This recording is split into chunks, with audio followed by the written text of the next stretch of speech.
kowe kakung dinanggenah asung bulu bekti kunjuk ngarsa ingkang garwa kinasih mujudaken wajibing pawestri kang wis minengku ing kakung parikedah asung bulu bekti dumateng ingkang garwa paripurna sumungkem pepadaning Rama miwah Ibu tanapi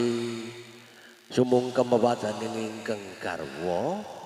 dening kusumaning Ayunita Dwi Viviana dalasan Pungabagus Joko Santoso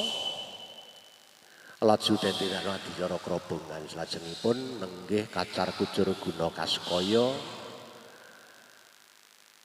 dahar sekul walimah duwin ngunjuk tirta wening saking Kendhi Prahatala winastan banyu suci perwita mahaning suci kaduk rena lamun ta cinandra